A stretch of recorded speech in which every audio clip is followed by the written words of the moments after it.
There's 19 people here. I know, I think there's like 26 registered. Um, but it's noon. I'm gonna start and let them in. Yep.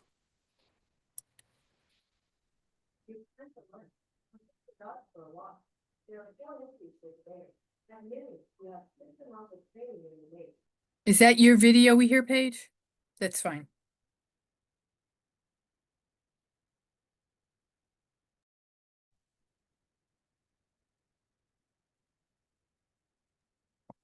It was actually Google telling me that it was noon, and these are the things that I needed to do this afternoon.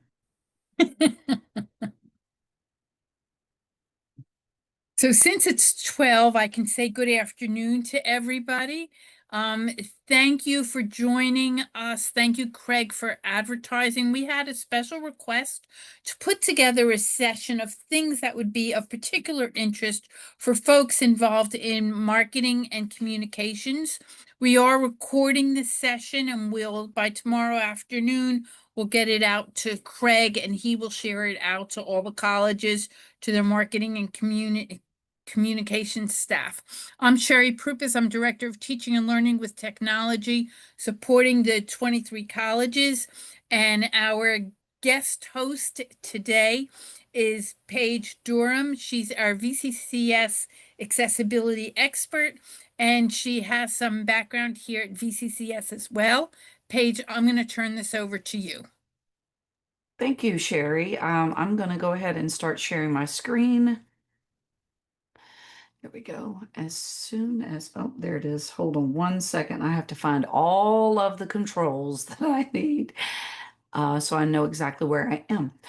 Good afternoon, everybody, and I hope you have your lunch handy and are ready to do a little lunch and learn today. And please feel free to use the chat option or Q&A. I think both of them are on. I'm not sure.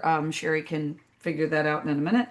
And what we're going to talk about today is making digital content accessible for anybody that is visiting our website or our Canvas courses or anywhere that we have digital content.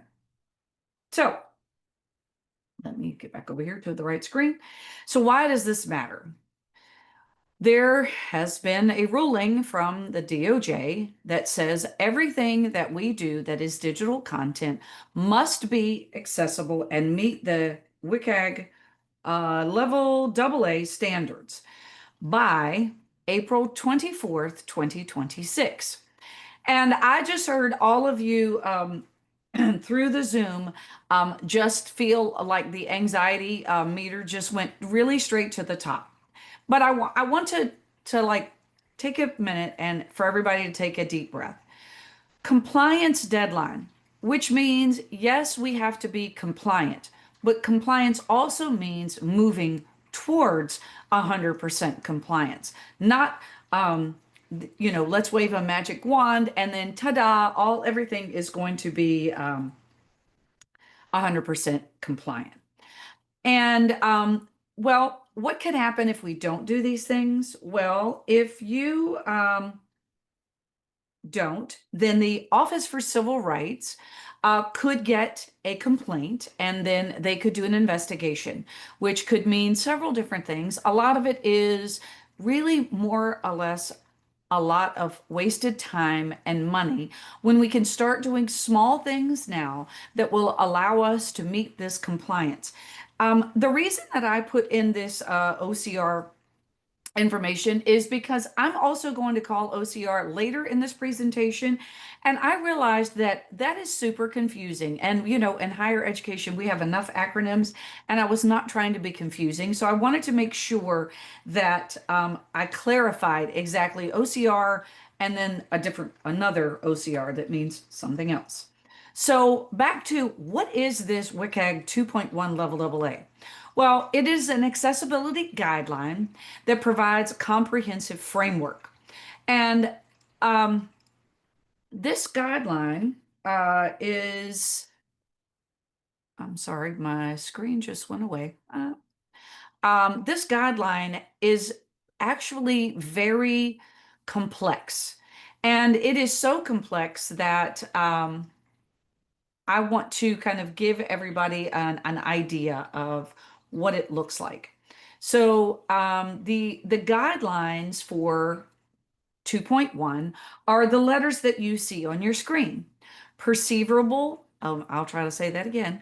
Perceivable, operable, understandable, and robust. And you can't read the last one, so let me scroll.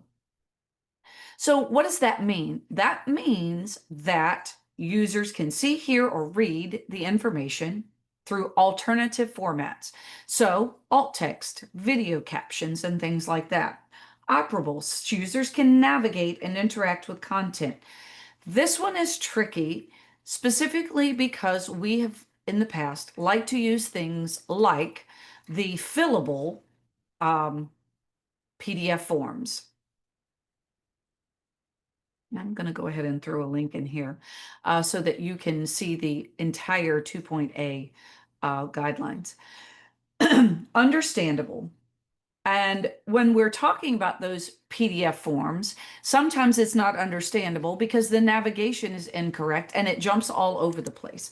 So how can we fix that? Well, we can make it clear, and we can also make sure that we are using logical reading order. And we are also using plain English, nothing complex. Or if our language is complex, we have two versions, one where it is simple and one where you can have the complex. And last, it is robust, which means it can work with any kind of technology or even on a mobile device. What is your role? So everybody has a role because this is not a one-person task that we can accomplish. So website builders or anyone who puts anything on a website, when you're creating a document, a PDF, an image, or anything, when we're sending it to the webmasters, we need to make sure that we've done the correct things. Did we include the alt text to the image? Maybe that's necessary if it's a chart or an infographic. Did we ensure proper heading structures? Instead of using bold and larger font, did we actually use the heading structure that can be found in Word or in Google? And testing color contrast. Yes, I happen to like lots of pretty colors, but I know that sometimes using certain colors on top of other backgrounds makes things very difficult to read. And so, excuse me. So we want to make sure that we've done that correctly. And forms. What is the best way to put a form in digital content? Is it truly a fillable PDF or is there another option? Social media. So before all the social media managers are sitting there thinking, oh my gosh, what am I going to do? This applies to you a little bit more specifically, and it's a little bit different than for everybody else. Social media content developers and managers do not need to worry about content that is in the past. It is only content that you are creating now and moving forward. Whereas a lot of the other digital content that we have available to us, actually, we have to go back and grab that older content and make it accessible. But for you, social media people, this only happens and refers to what you are doing now and moving forward. You don't need to go back and worry about any old Facebook posts or any old did content that you created and trying to make it accessible. And finally, for the last piece is public information officers, writing accessible press releases, ensuring emails are accessible, providing alternative formats when needed. So everybody, as you can see in this, has a role to play. There are four, maybe more, but these are going to be the big ones, issues that we can find and fix today. Scanned PDFs. It is the most common violation, and a screen reader cannot access images of text. And we'll talk about that. Images without alt text. So any kind of image that has a pretty picture. Is the picture telling part of the story? Is it necessary? If so, it has to have alt text. If it's just a pretty picture and it's to help with content, then that may just be needed for as a decorative image. Videos without captions, uncaptioned videos exclude deaf people, hard of hearing, or people who want to watch a video when they're in a quiet environment or when they're in a noisy environment. So, poor color contrast and generic links. People love to use click here as a link description. That's not a link description, and we need to be able to make those descriptions descriptive, as well as making color contrast as the ratio high enough that everything is clearly seen. So now let's get to those PDFs, those pesky PDFs. So anytime anyone has ever used print to PDF and then put that PDF somewhere for someone to access, it is 100% inaccessible. When you do that, it saves the PDF as an image of text, and none of the text is scannable, and so a screen reader is unable to access it. So here is my other OCR that I wanted to make sure we were clear. So in a PDF, an OCR is an optical character recognition. And this is the technology that converts an image or scanned document into editable and searchable text.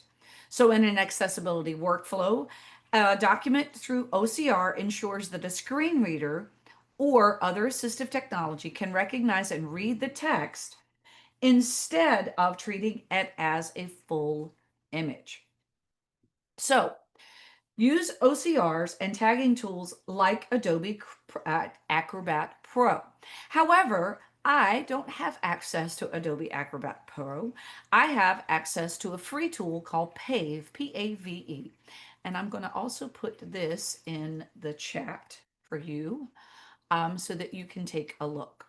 So Pave is a website that allows you to upload a PDF and then see whether or not it is accessible. Jamie, please type your question in the Q&A. And then I'm going to reshare my screen. This is Pave. Now, when you get to Pave, you're going to see that at the top, it could be in German, but if you need it in English, you just click on the EN option. Then you're going to go ahead and click on the Start option. And now you're going to upload a file.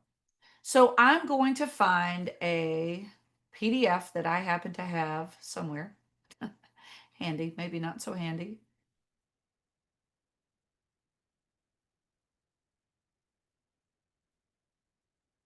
And while I'm doing that,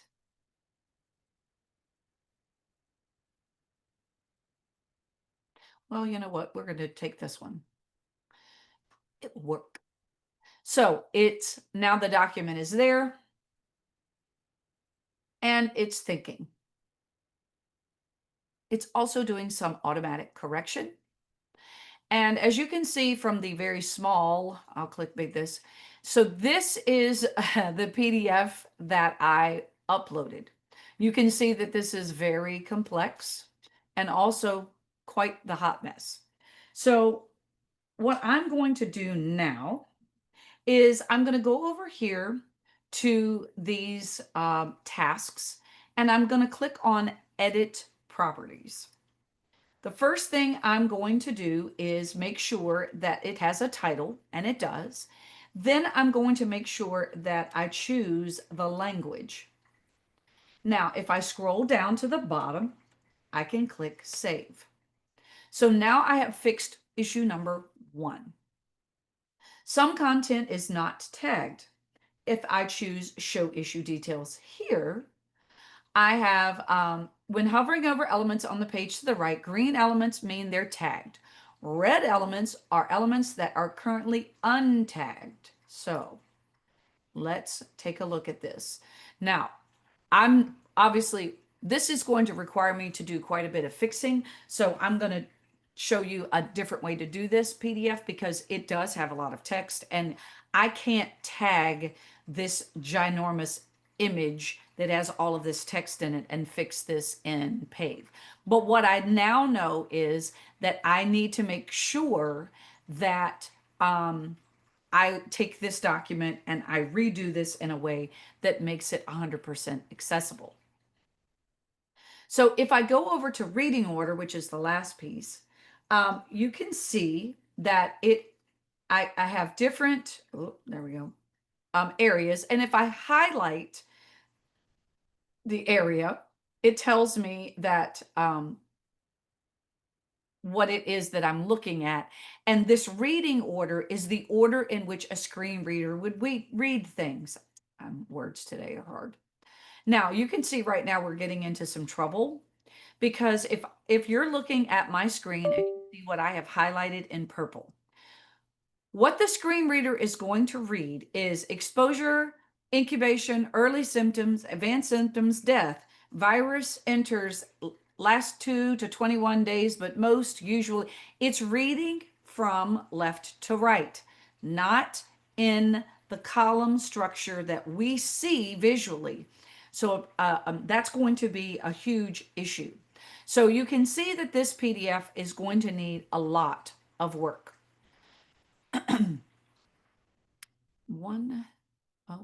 There we go.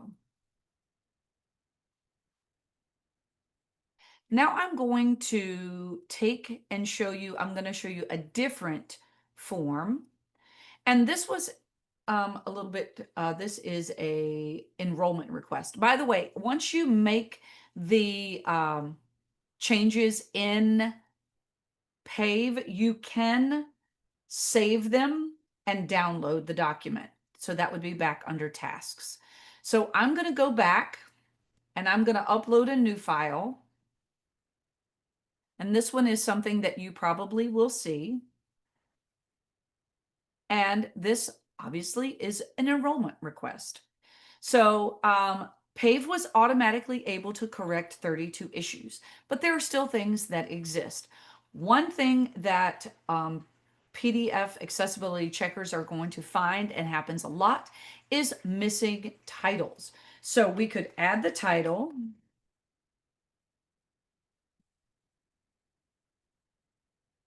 Except I can't spell.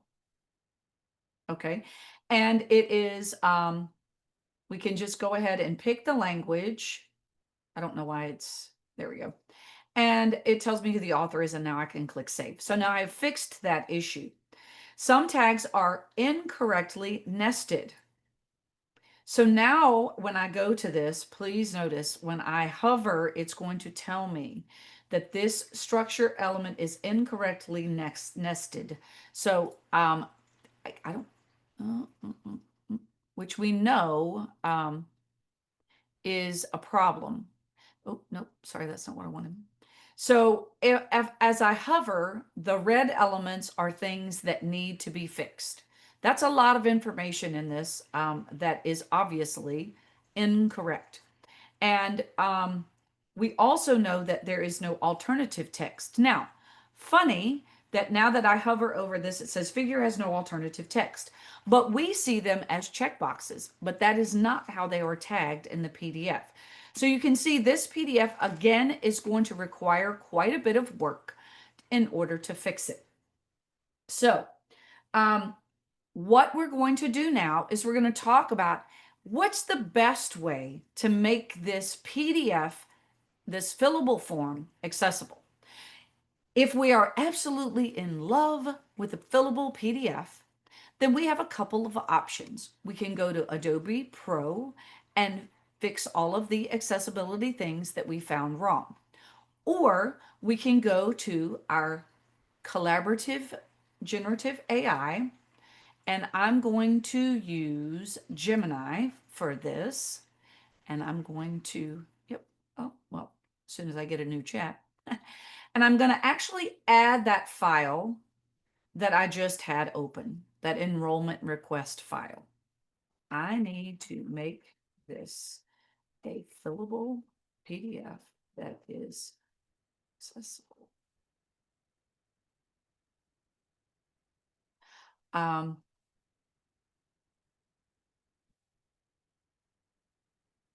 Okay, I always like to tell my generative AI, hey, if you have questions, let me know. So I'm going to say standard. Ooh.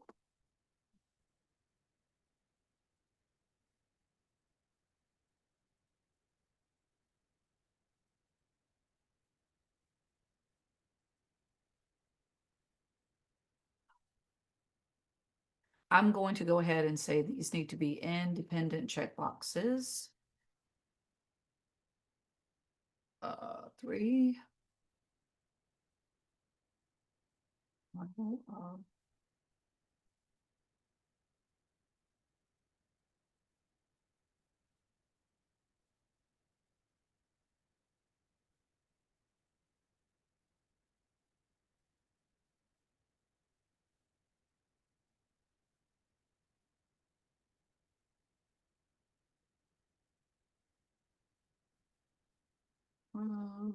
I'm just putting answers in here.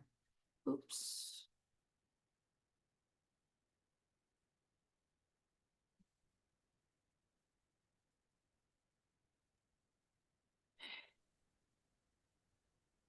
After you're done typing, can you read for us what you typed in? I can. Actually, I will do something even better.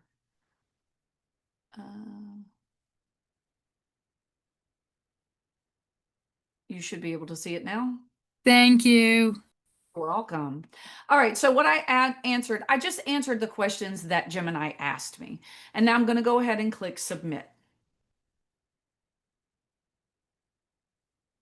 So it's telling me that will be a standard fillable PDF form using Adobe Acrobat or blah, blah, blah. Yeah. It's telling me that the text fields are going to have some, they're going to be required as well as standard checkboxes. We'll have options, tables, fields. We'll have, we'll have multiple entries, and it will have reading order.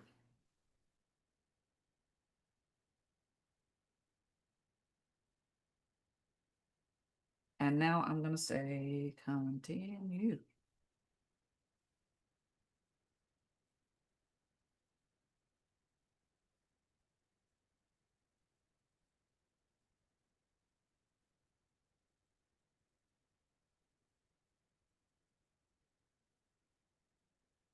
In case you see that it's telling me that it will convert this to a fillable and accessible PDF. And now it's making me wait. So we're going to let that do that thing for just a minute. But now I want to talk to you about a different option. So that is one way that you can do that. But there is I think, a better way to put digital fillable forms online. And I'm going to go to Claude because Gemini's busy right now. And I'm going to upload the same file. And I'm going to tell it, I need this to be a Google form instead. That is Debbie's one. Right. And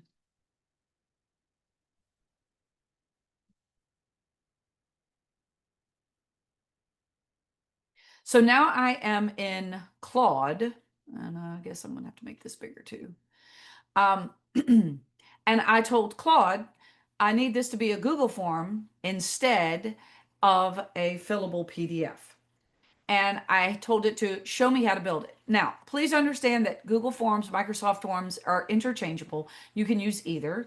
And it's going to walk you through, and it told me what to put in the form description, the required fields. Now, remember that it's telling you here which questions are required. It's also giving you the type of question that you need, and what is basically you can just copy and paste this into a Google form. much quicker to create and check. Now, it's telling you a drop down. These are optional. Telling you a section break.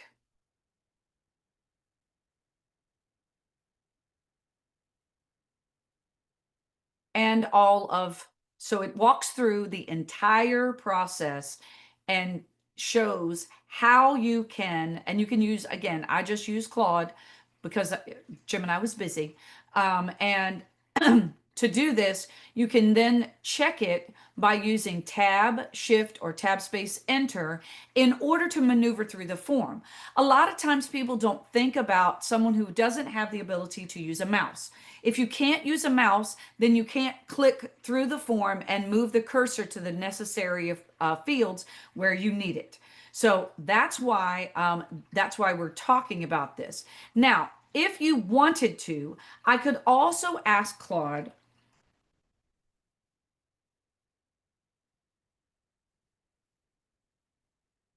Okay, I'm just kind of gonna be a little bit sassy to my AI today because I haven't been. I'm just gonna say, never mind, just make this in HTML. So now what Claude is going to do is it's going to take that form and it's going to make it into HTML, which then could be loaded onto the website. But understand one thing very clearly. The form right now is not attached to anything. So yes, I'm building it in HTML, but it's not going to be able, it doesn't go anywhere. So it's just going to look good. So I just wanted to show you those kinds of things. And I'm going to go back and see if Gemini is done, which it doesn't appear that it is. Let's see.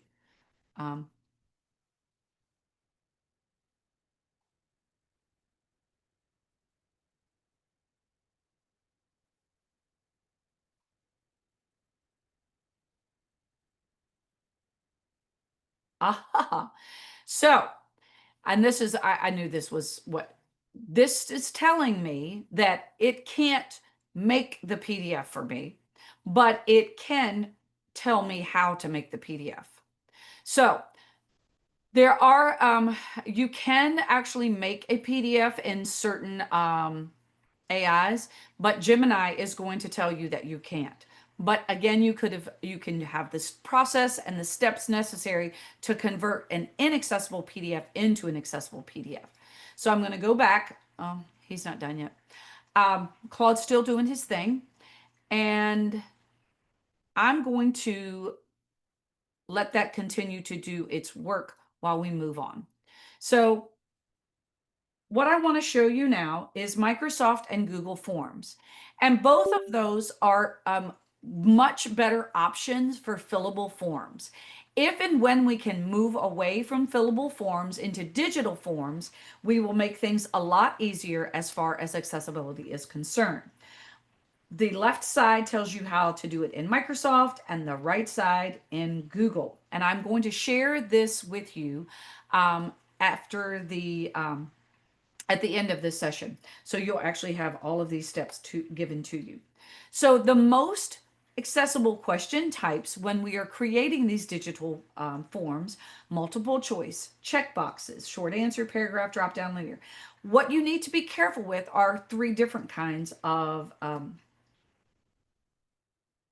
question types.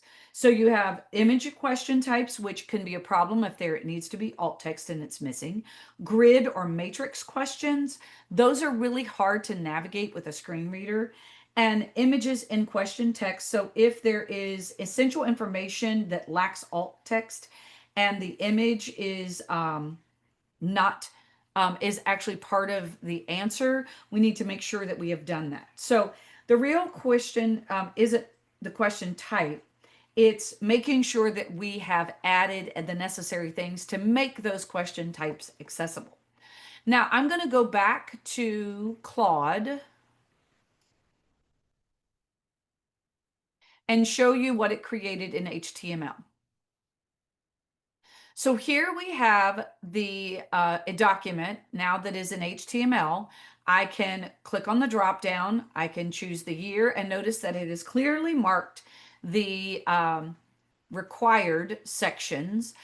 I can add courses, and notice that this, instead of being along the table, now we have very specific boxes in which the information can go. So this is a much cleaner way, and it even included an electronic signature consent for this specific form. Now, what I also want to show you is at the top, if you toggle to the other option, here is the code that someone, not me, someone could take and then put this on the website or wherever it needed to go in order for this form to be 100% accessible and much easier and to maneuver and operate than a fillable PDF. All right, so PDFs are a challenge for sure, but I want to move on because I see it's 12:30 and I tend to get chatty and I don't want to miss and not have everything done. So alt text, I mentioned it just a second ago when I was talking about describing the images. Alt text is necessary if the images that we are describing are related and necessary to the content that it is adjacent to. So here we can see, oh, I don't know why that's highlighted for you all, sorry, what alt text means. Be concise, no more than 125 characters. And so that is something that you can put in if you want to check it with Gemini or something else or Copilot. Does the image, what is it showing? Is it a chart? Is it an infographic? What is the purpose? Why is the image here? If it is not important to the content, then we just would mark it as decorative. We don't ever want to start our alt text either with image of or be overly detailed with unnecessary information. And then we want to include make sure that if it's irrelevant, we leave it out. And you can't leave the alt text field blank. So if you want to know what the ACORN method is, that is a method that you can employ to create good alt text. So I'm going to go back to Gemini and I'm going to share the right screen because I'm not. And now I'm going to add a file.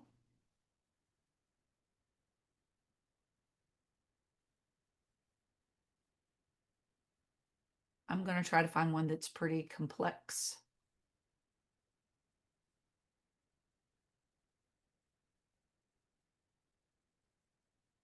I'd say this one will do. So here we have an infographic, and it's going to be, and I'll tell you, it's a ton of stuff. I need alt text for.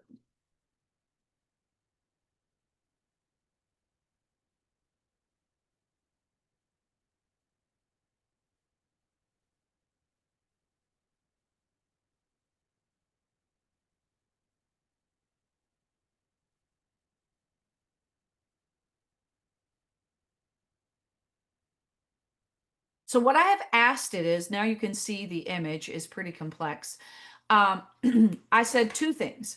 I said, I need alt text for this infographic and please give it to me in 125 characters. But I also said, then give me a long description that I can link to.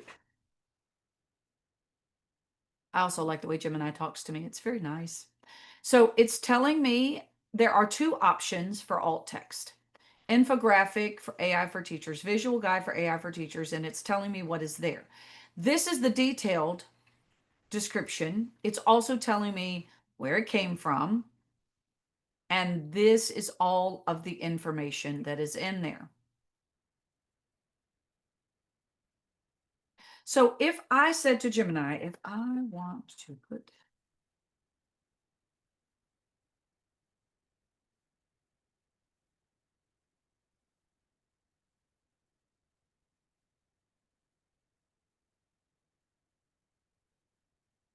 oops. So I've said, what is the best way to show the long description if I want to put this on a website? So now it's going to tell me that the most user-friendly choice is an expandable or collapsible toggle. And so you can see that it even told me what to title the link that I'm using. And again, if you remembered earlier, I mentioned the descriptive hyperlinks. So this would be one of those descriptive hyperlinks that I would need to add, or I could add, it gave me two options. So that's what you're going to see. You can also use an adjacent link.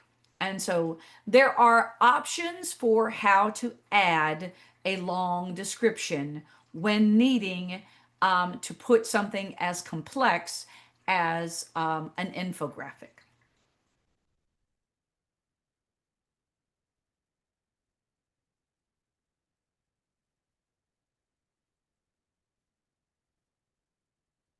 Okay, Sherry answered those. I can move on. All right, so video captioning. Many of us, myself included, use video captioning a lot when I am in a place where I can't hear, or if you talk to my daughter, she would tell me that was a permanent thing. But I use it a lot. I use it on my TV, and it's really interesting what I have found out by using and seeing captions for myself.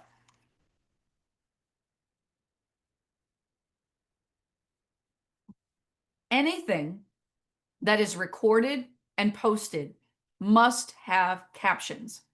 So captions are required, and auto-generated captions, like in YouTube, are not sufficient for compliance.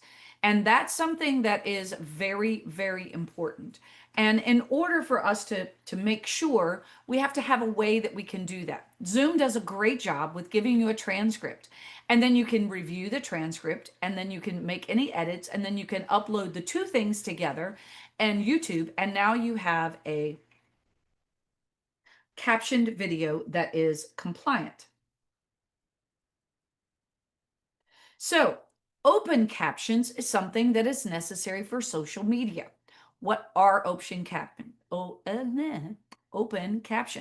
That's the captions that are burned directly into the video.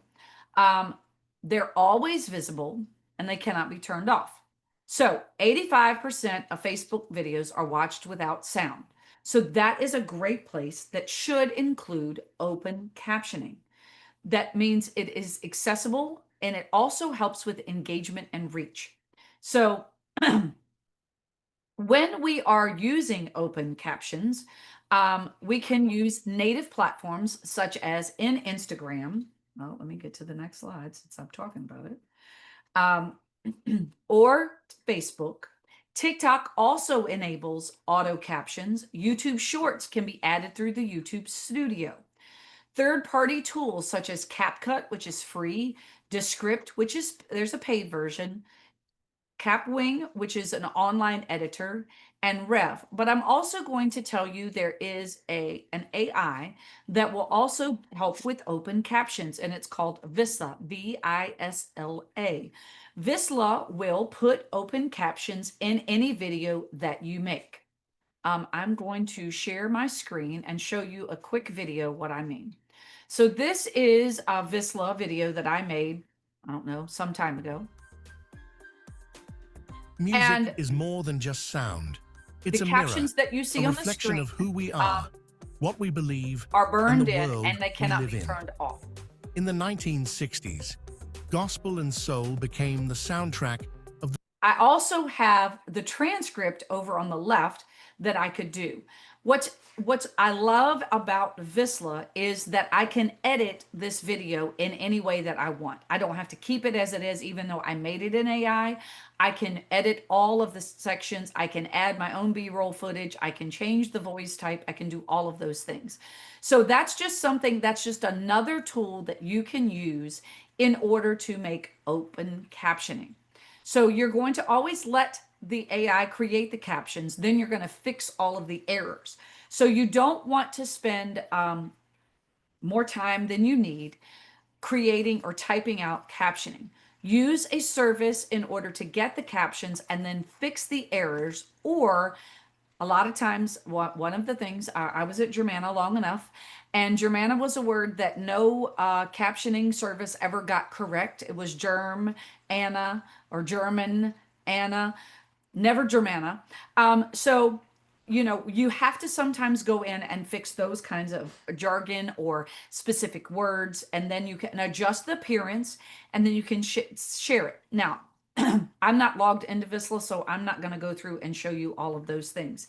But Visla is a great tool for using AI and getting the videos and captioning and getting those open captions. Also, it creates most videos that it creates are less than 2 minutes.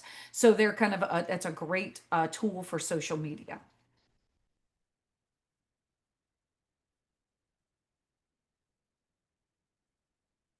Color contrast. Oh, my favorite thing. So when we are looking at colors, and for example, I did this and I left this on purpose. Notice that the text over here in the sample box, it says light gray on white is a fail. Well, red on red is also a fail because you can't see it. Dark gray on white is a pass. Now, where did these random ratio numbers come from? They came from a website, and I'm going to show you that right now.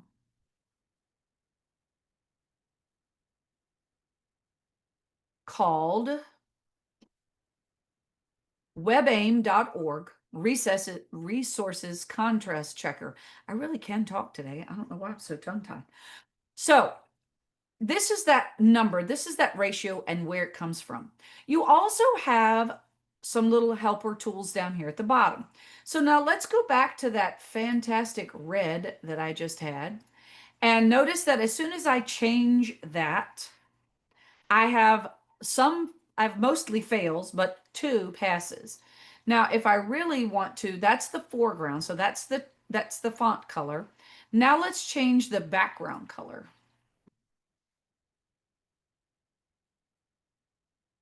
Okay, so that's fantastic. Lee Horrible. Now everything fails. So I can change this and move this over this way, and notice that I'm still not getting a pass. Now I just got my first pass, and notice that I never got it to pass completely. But I could change this just a little bit till I get everything as a pass. So now you can see what the contrast ratio is, but it also tells me the hex codes. So now I can check and make sure this obviously is white. And I'm wondering, can I change this in any color and is it going to pass? And the answer is, oh, it's not. So you can play around with these tools and check and see. Light blue links on white are not good. We need to make sure that when we are choosing a color,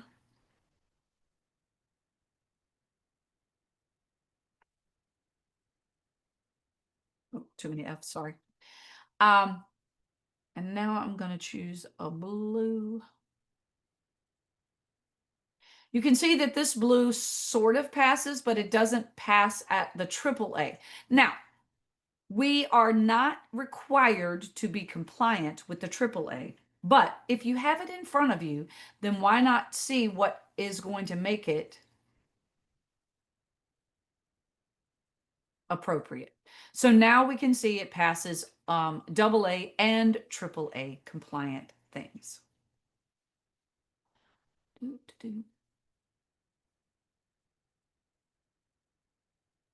And there is a link to the resource checker on this slide. Links in text and email. Please, please, please, please, please avoid click here, read more link, or a raw, this said bear, or a raw URL. If you are using a URL and it looks like HTTPS colon whatever, then that is exactly what somebody who is listening is going to hear, which is horrific. Why does this keep doing this? All right. So now you can see, download the spring schedule. Now, A lot of times we want to tell the person what it is they're downloading. Is it a document? Is it a PDF? Or is it an image? What is it? So putting that information goes in parentheses. We don't add that as part of the descriptive link. We want to put that in parentheses. Oh, and you know, I didn't talk about one thing in captioning, but I'll get back there. Make sure that when we are looking at those bare URLs, that we are sending them and telling them what is descriptive, where are we taking them, and what are they going to find there. That needs to be part of that description for a hyperlink that you put into either a document, a web page, or an email. And emails are notorious for having click here's. So in our email accessibility, we want to make sure that we use headings for anything that is long. If it's a long email, which we all know we get, then it needs to have heading structure so that the person who is reading it, if they're using a screen reader, can maneuver through the email by using the heading structure. Use alt text on any image that you put in, including the images that are in your signature. Check the color contrast, dark on light. I'm old. I prefer dark backgrounds with light text. It doesn't make my eyes so tired. Avoid typing in all caps. Well, some of us know that when you type in all caps anyway, that just means you're yelling. So try not to yell. Don't rely on color alone for meaning. Click on the red button. Well, if you're red blind, colorblind, you're not going to see the red button. So that's not going to be very helpful. And that's what that means. And there is an accessibility checker in Outlook, and make sure that you use that before you send. So while I have a minute, I do want to go back and talk about captioning for just a second. When we are creating videos that have, let's see, I'm going to show you one. Sure, it's my favorite. It's my favorite video.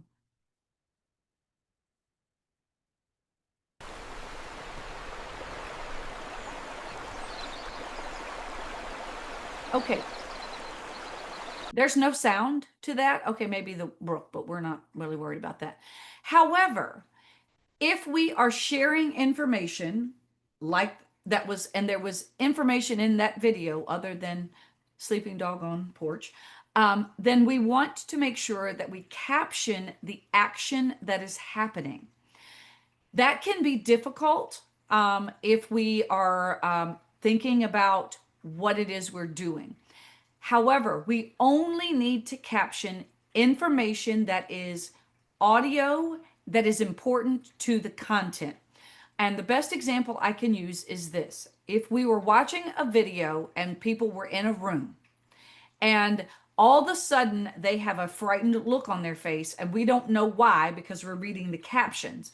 But if we couldn't hear it, but what we were supposed to hear was a dragon roaring off or somewhere, then we needed to put that in the captions as brackets. So bracketed information in a video captioning is describing the sound that is going on that is important to the story. Now, you may hear something called double captioning, but double captioning is like AAA compliant. And what we need to worry about is the content in the captions accurate of the video, descriptive, and have we captioned any necessary actions that are not heard? So that is how captions work, both open captions or creating captions. So you can see that there is there is a way to do this. Again, there's also an AI that you can use when you are having these silent, like I have this obviously wasn't silent video, but was silent enough that I have used, and it's only 8 seconds, but I used an AI to actually get me the action captions that were needed for that video in case I chose to use it anywhere or leave it as it was. So now let me take my cute little dog. By the way, that entire video was made with AI. Not that you all are surprised by that. So Who benefits? Everyone is the answer.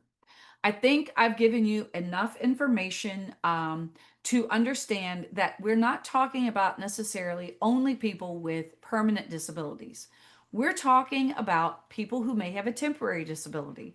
You may break your arm and you can't use your mouse. You may have eye surgery and you have only one eye and you need to, everything needs to be bigger. Or you're in a very noisy environment and you need to be able to read the captions. So it is not just about permanent, but also temporary. The one thing that we talk about and people often forget is making our text and our headings clear and plain, and our language plain and understandable. Yes, we are in higher education, and sure, we do like to use the 50-cent words, but sometimes 50-cent words do not convey the to the audience appropriately when we are trying to get our information out and communicate.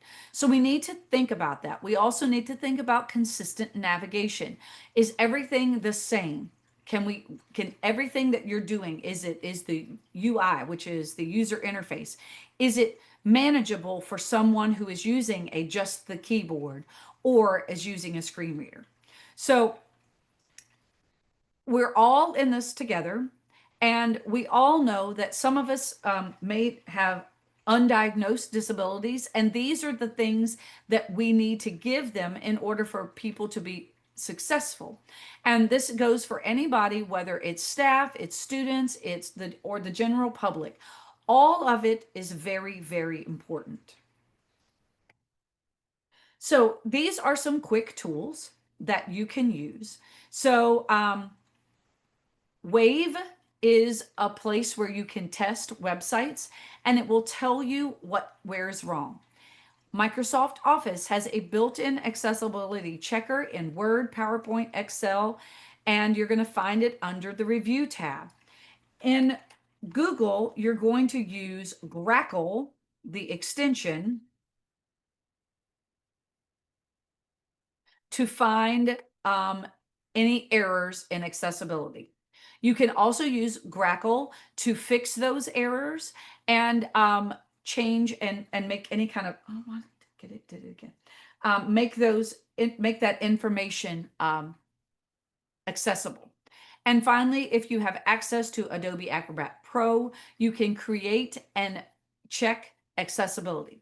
So I also want to give you one caveat to these accessibility testing tools. They are not 100%.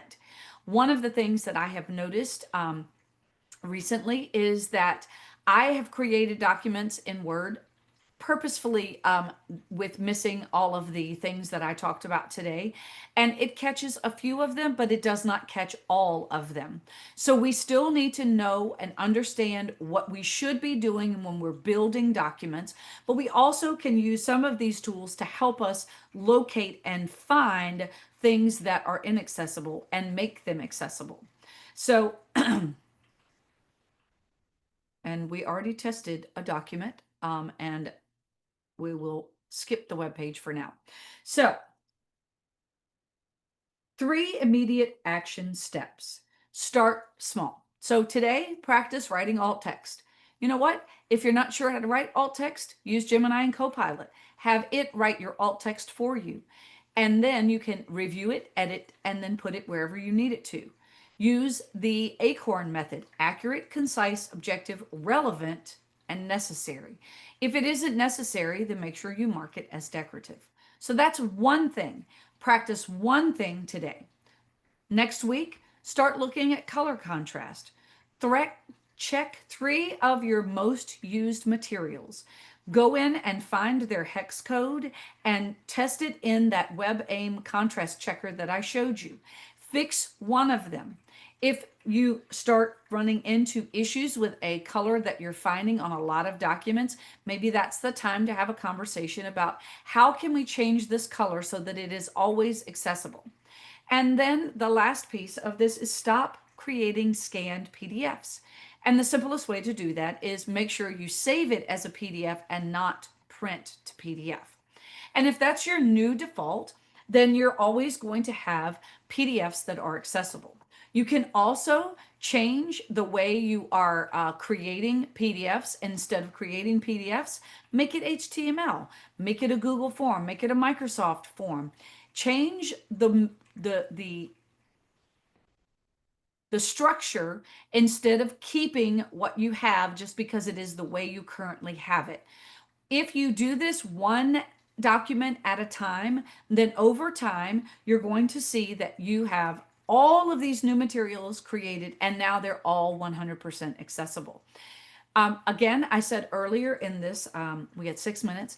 I want to come back to the compliance piece. That compliance piece is you are moving toward accessibility because you started today by attending a session. You're going to start practicing things like alt text and color contrast and using headings and putting in captions and open captioning and doing all of those things. And that is moving us toward compliance, which is what the DOJ is expecting. And finally, some resources. So there is a quick reference for the WCAG 2.1. That's going to actually have both single A and AAA information as well. Then you have your contrast checker, your browser extension, your this is the DOJ final ruling.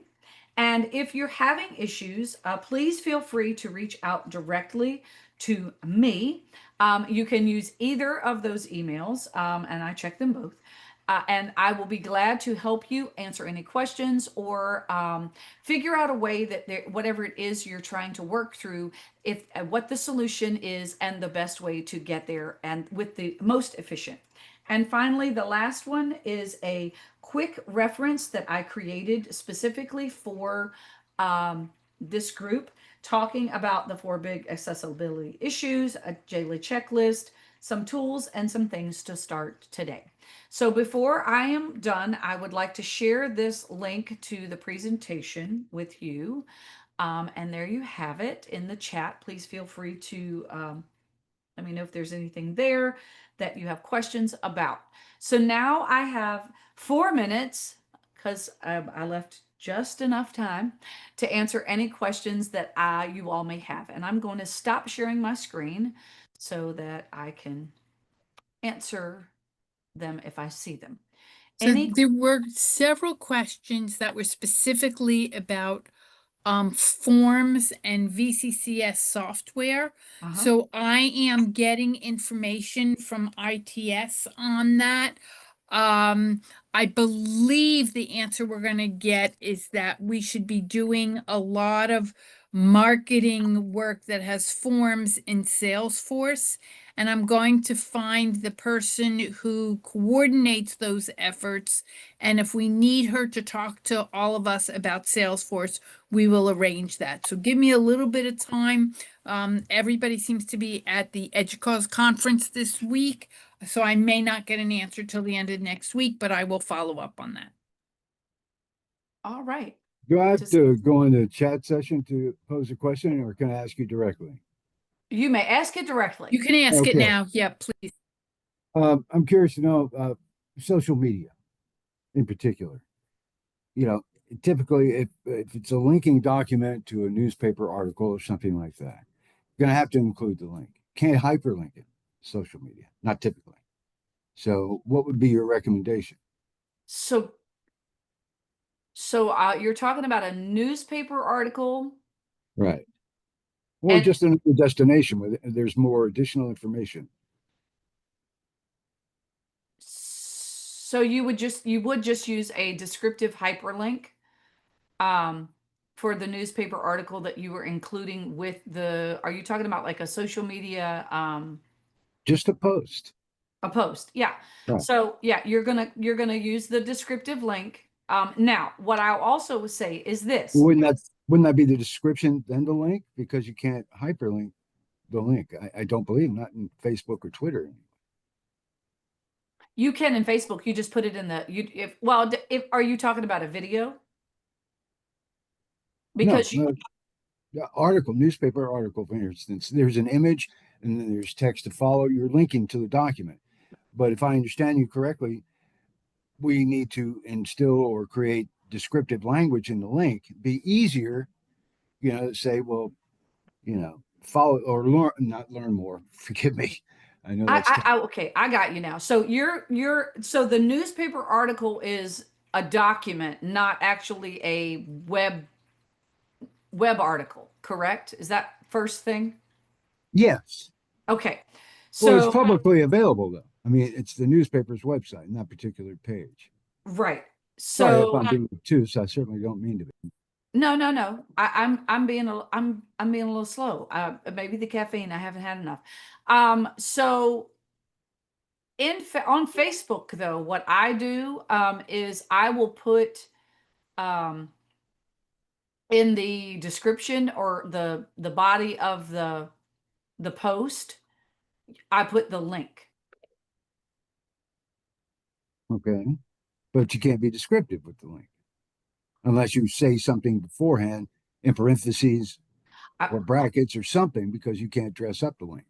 Correct. What you can do though is that the Facebook is going to save it will put well, it'll put the article with a clickable box.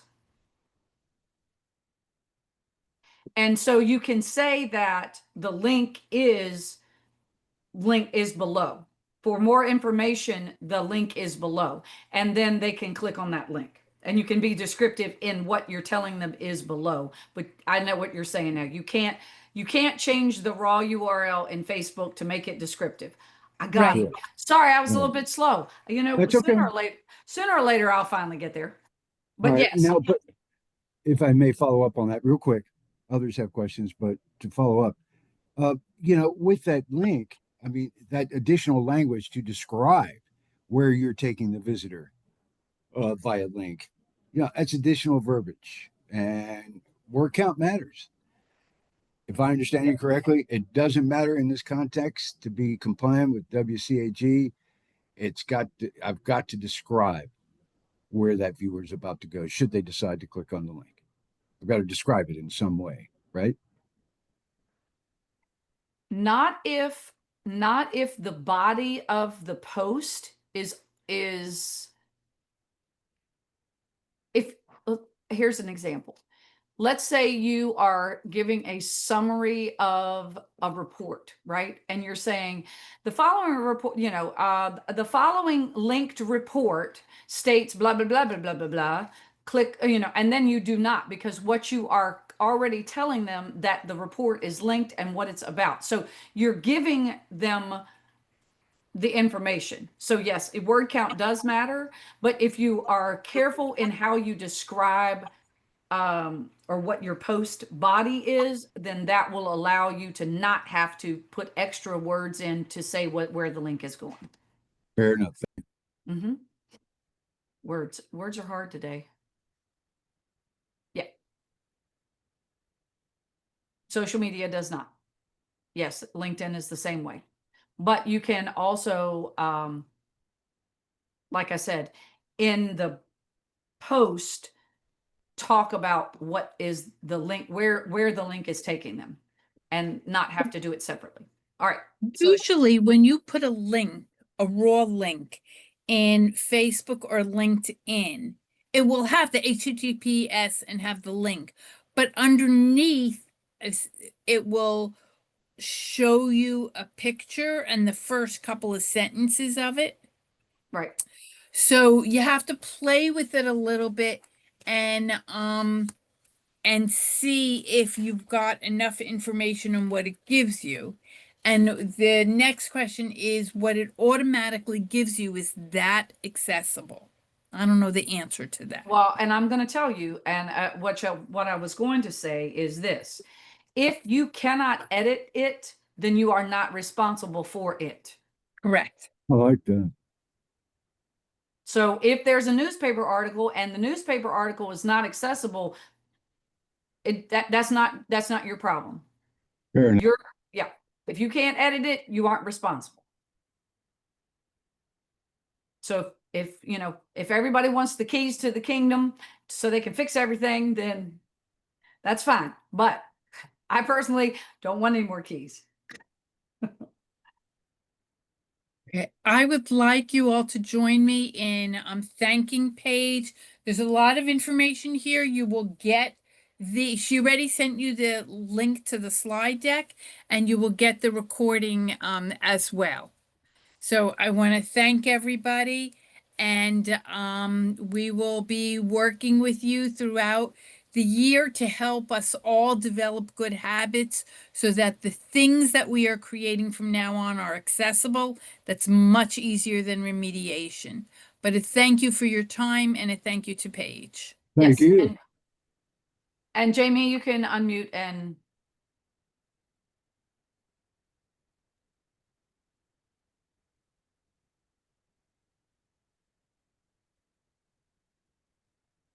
That it?